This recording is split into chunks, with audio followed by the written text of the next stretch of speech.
What is up, guys? Welcome back. I am the Six Machine and we are here for some more Warhammer content.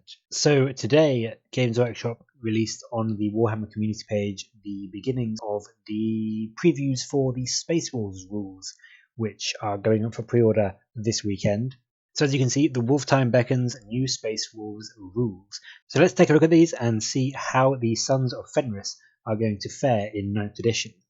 So the Space Wolves are a fierce warrior brotherhood of legendary heroes, each vying to earn a saga that will grant them immortality in the tales told by the skulls of their chapter. Their new Codex supplement will be available to pre-order this Saturday, as we knew, and today we're looking at some of the stratagems and relics that are included in this mighty tome, as well as introducing how their Warlord Traits reward mighty deeds in battle.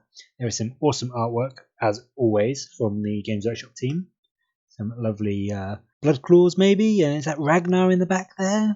I think so, fighting off what looks to be orcs. Definitely orcs there. Good. Space Wolves love to kill a good orc or two. So let's take a look at these rules. The first few are going to be ones that we already knew about. So the Sons of Rust, as we knew from the Codex Space Marines, Space Wolves don't mess around when it comes to getting stuck in. So this is their chapter tactic. Each time a model with this tactic makes a melee attack, if that model's unit made a charge move, was charged, or performed a heroic intervention this turn, add 1 to the attack's hit roll.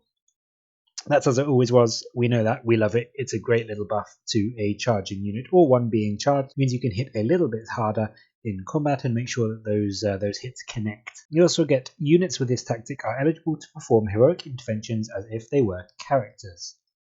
This slightly changed in the new Space Marine Codex, where it went from being characters were able to heroically intervene 6 inches, I believe, to now just every unit being able to intervene. I think overall this is probably better because it lets your entire army sort of have layers of defense, and if they charge a unit, your other unit can kind of jump in and help them out. But I know some people thought of Space Wolves as one of the last links to Hero Hammer, and them having their characters be able to do like massive interventions went along with that very nicely. Space Wolves are a very character-heavy chapter, and as we'll see later on, a lot of their Warlord traits push you towards making those heroic characters. So I can understand why some people are a little bit disappointed by this change, but I think overall it is a stronger one than it was. And then of course we've got their Savage Fury, which is their special doctrine, which comes in the Assault Doctrine. So that will be turn 3 at the earliest. While the Assault Doctrine is active for your army, each time a model in this unit makes a melee attack, an unmodified hit roll of 6 scores 1 additional hit. We knew that. That has been in the Space Wolves book since Saga of the Beast. Not that many people probably got to use Saga of the Beast because of everything that's been going on this year, but it's nice to have it. It does take a while to come in, being that you have to be in turn 3 to get it, but there are some things in the Marine decks that let you get that a little bit early. There's one stratagem that lets you give a unit all of the Doctrines essentially for, I think it's a phase, if not a turn. So you could potentially get this off on a unit if you get a turn 1 charge off, or a turn 2 charge on a unit to get that buff. I think it has changed to be an unmodified hit roll. I'm not entirely sure. I don't have the book with me, but some people I was talking to were saying it used to be just a 6+. So that's obviously a change, but just to bring it in line with what Games Workshop seem to be doing recently, which is just bringing a lot of things to unmodified hit rolls, so plasma and that sort of thing as well. It just makes things easier and stops you having to sort of work out maths and do additions and subtractions when you're trying to play a game, which I think is a good thing overall. And then there's the first bit of information that may be slightly contentious. On the topic of the Sons of Rust, the Space Wolves are no longer the only ones. That's right, the genius of Belisarius Cawl, obviously, has seen the creation of a number of successor chapters who bear the gene seed of Leman Russ. Now, this is a big thing because Space Wolves in the lore have always, I think there was one chapter, the Wolf Brothers perhaps, but they didn't turn out so well. The Space Wolves have always had an issue with successor chapters in that they never worked. The Canis Helix, which is part of the Space Wolves makeup, always meant that successor chapters never worked out. They always died out or there was something wrong with them. So this is really quite big news, and it's good for people that want to run Space Wolf successors, but I'm not entirely sure how happy I am with it from a fluff standpoint. It will be interesting to see what they do in the supplement to sort of explain it, because I assume they're going to. Games Workshop do have a habit of making things happen as a result of the genius of Belisarius Cawl again and again and again, and sometimes it just isn't necessary. I don't think any Space Wolf player would be too unhappy if they couldn't run a successor. I think people play Space Wolves because they like Space Wolves. So I'm not entirely sure on this, but I do understand why Games Workshop have done it to increase the options of people that do want to run successors. The next thing to talk about, and something that we are familiar with for Space Wolves, is their Warlord traits and their sagas, essentially. So what Space Wolves has is they have Warlord traits that affect the character, but they also have a second part of the Warlord trait that comes into effect once a certain deed has been accomplished. So as you can see, a character can earn a saga in battle by performing the deed associated with their Warlord trait, and in doing so, they'll gain an inspirational saga ability for their efforts. So the one they've shown us is Wolfkin, which I think is pretty damn cool. The Warlord trait by itself is, for the purposes of its Shock Assault ability, this Warlord is always treated as having made a charge move and makes D3 additional attacks instead of 1 as a result. So that essentially means that your Warlord, for the Space Wolves, is always going to be getting an extra D3 attacks, which is pretty huge for Space Marines and for Space Wolves who have some pretty nasty melee options. However, it also has this second part, so the Wolfkin Saga. So what you have to do, the deed of the Wolfkin, is an enemy model has to be destroyed as a result of a melee attack by this model. Now that's not really too hard for a Warlord to do. And when that happens, when your Warlord does that, you get an aura, you get the Saga of the Wolfkin.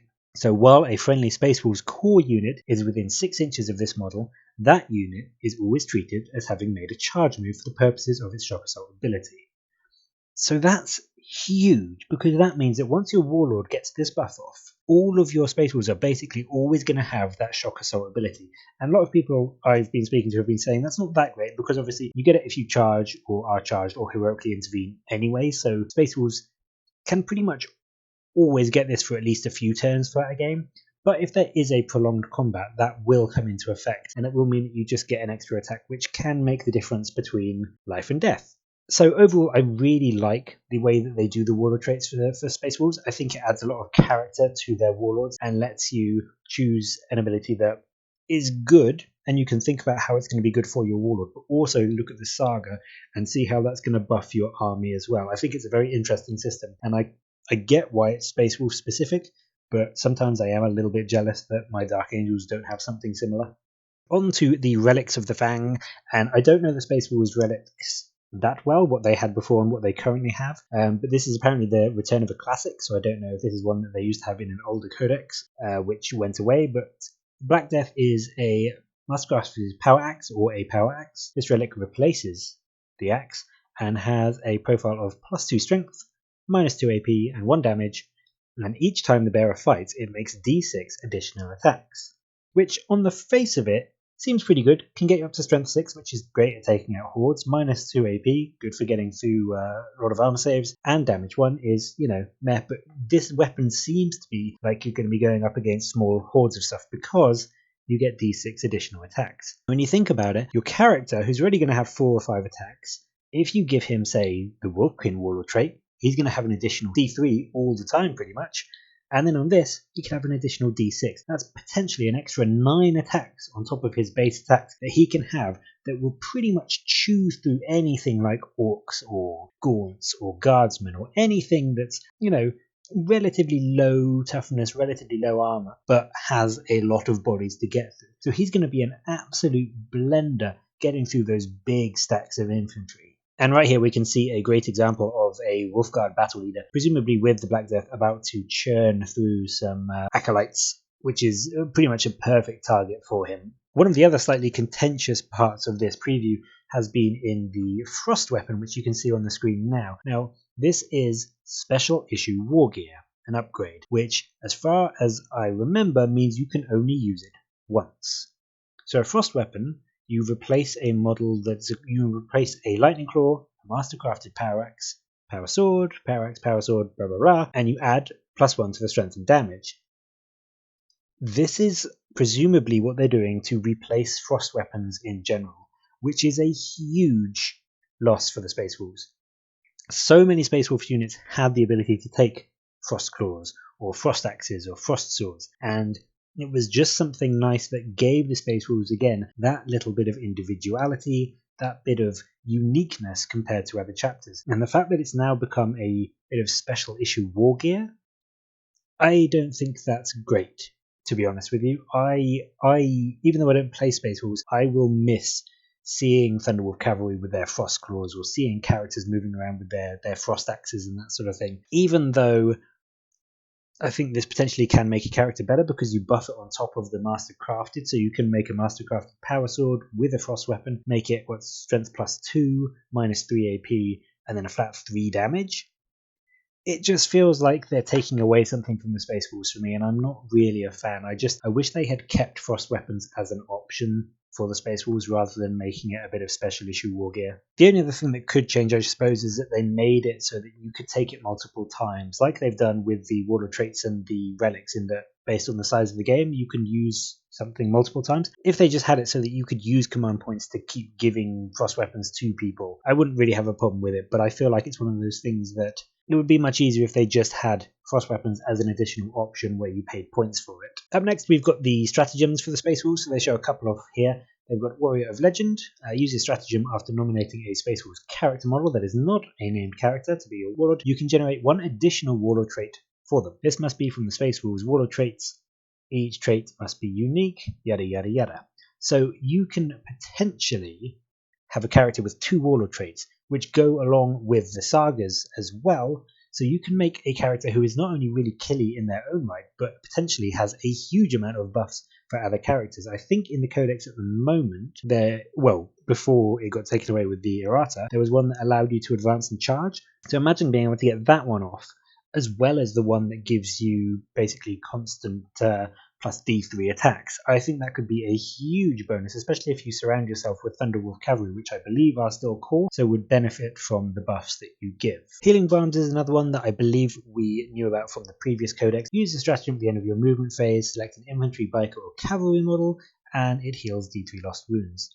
Again, this could be great for healing up those packs of Thunderwolf Cavalry that are charging along now that they've got 4 wounds. If one has been hit by something and is down to 1 wound, you can potentially get them back up to full, and that's pretty scary in its own right. I fought against Thunderwolf Cavalry just this weekend, and they are not a laughing matter. And then the last bit of information we have in this preview is the datasheet for the Hounds of Morkai, which is the brand new unit based on the Reavers that they announced in the Sunday preview. So, clad in the midnight armor of the Cult of Morkai, the Hounds are relentless hunters of enemy psykers, warded against the word by runic totems. Once they've caught the scent of their quarry, the hapless witch is as good as dead. So they've got slightly darker armor, which some people have pointed out and I quite like. I'm not a big fan of the Reaver models in general, but this armor scheme, this color scheme, does work quite well for them. Onto the datasheet itself, it is a fairly generic stat line as far as I know for Reavers. Toughness 4, 2 wounds, 2 attacks, 3 up save, 3 up, all fine. They've got their special issue Bolt Pistol, which is strength 4, -2 and 1 damage, and their combat knife, which unfortunately again is just strength 4, no AP, 1 damage, but they do get an additional attack, but it's basically just like an old chainsword, which is a little bit disappointing. I feel like Reavers in general should have got a buff. And they have the grapnel launcher, which gives them the outflank ability, which is fine. Notably, they can't take the the backpack upgrade that I cannot remember the name of that lets them, I believe, deep strike. So that's a notable omission there. But in terms of rules, they've got Angels of Death, obviously, from the Codex Space Marines, and they have 3 unique rules that are specific to them. They have Hunters Beyond Death. Models in this unit ignore the Lookout Sir rule if the target is a Psyker. In addition, each time a model in this unit makes an attack against an enemy Psyker, add 1 to that attack's hit roll and 1 to the damage characteristic. That's huge. If you're going after Psykers or you're going against like Tyranids or Thousand Suns or Grey Knights, this is going to come into effect a lot, and it's going to let you target their special characters and really do a lot of hurt to them. A full squad of these charging in and attacking a character, they've got a decent number of attacks if you take a full squad of them, and although their combat knives are normally only 1 damage and they've got no AP, potentially you can do a lot of damage when you buff them up to 2 damage. They've got their runic totems, which, as I said in my previous video, I thought would be some kind of Deny the Witch or anti-psycho ward, and it looks like I was right. This unit can only be selected as the target of an enemy psychic power if it is the closest enemy unit to the model manifesting that psychic power, which is a nice little bit of protection. And in addition, each time this unit would lose a wound in the psychic phase, roll a d6, and on a 4-up, the wound is not lost. So they essentially have a 4-up feel no pain against mortal wounds in the psychic phase, which is a nice little survivability buff. And the fact that you can get them close as long as you're screening them with something else, they can't be sort of mind bulleted to death, is a nice little bit of survivability for them as well. And then last but not least, they've got Morkai's Howl, which is an aura. While an enemy's psychic unit is within 18 inches, you subtract 1 from psychic tests, and when it's within 6, you subtract an additional 1, so potentially -2 from psychic tests. That's really quite a lot. When you consider that most psychic powers go off on a 6, 7, or 8, and the average on 2d6 is a 7, if you get within 6 inches of that enemy unit, you are going to be making it so that they are more likely than not to fail that psychic power, which is huge. I know lots of people think the psychic phase in the game at the moment is pretty much just a free-for-all for getting a few buffs and powers and shots off, but with this aura stacked around you, that's going to be a lot harder to do, and it's going to really punish armies like the Thousand Sons and the Grey Knights. And I think one of the things I'm especially excited about this datasheet is I was expecting not much, I'll be honest with you. I thought they were going to have the regular Reaver gear, which it looks like they have, and then something like runic totems and maybe half of Hunters Beyond Death. I thought they'd have something to protect them, and then something that would give them a little buff against a psychic unit, like +1 to attack, or +1 to hit, or +1 damage. And the fact that they've got two things, they've got +1 to the hit roll and +1 to the damage, and they've got 2 defensive buffs against psykers, and they've got this aura, makes me think that if they do roll out other unique units for other chapters, like the Blood Angels and the Dark Angels, it's not just going to be a token gesture where they take a Reaver or an Intercessor or an Aggressor or an Inceptor and give it a very 5-minute napkin thought out rule just to make them slightly unique. These actually have a lot of rules that go alongside them that are made specifically for them. And I'm genuinely excited about that because it does make this unit feel like it's not just Reavers with a bit of anti-psychic rule. They actually feel like a different unit. These are the Hounds of Morkai. They are an anti-psychic unit. Yes, they use the same model as the Reavers and they have the same stat line and weapons as the Reavers, but they're not Reavers. They are anti-psyker units. And I'll be honest, to go off topic for a moment, that makes me really excited for the idea of some kind of special Hellblaster unit for the Dark Angels with 3 sets of rules that make them better at, I don't know, vehicles or taking down heavy infantry or that kind of thing. The fact that they've just put this extra effort in there really does make me feel quite excited to see what they do for the Blood Angels and for the Dark Angels and for other supplements and codexes going forward. So that's it. That's what they showed for the space rules today. We've barely clawed the surface of the exciting new rules, so I'm sure there will be more. And obviously when the pre-order goes up on Saturday, there will most likely be reviews up over the weekend. So I'm looking forward to hearing a bit more about that and then doing a video about what the bigger changes are in the supplement. I think tomorrow there may be the Deathwatch preview, so I will obviously be doing a video on that. But until then, let me know in the comments below what you thought about the Space Wolves rules so far, what else you hope to see, what you think we might find in the supplement, and until then, I will catch you later, guys.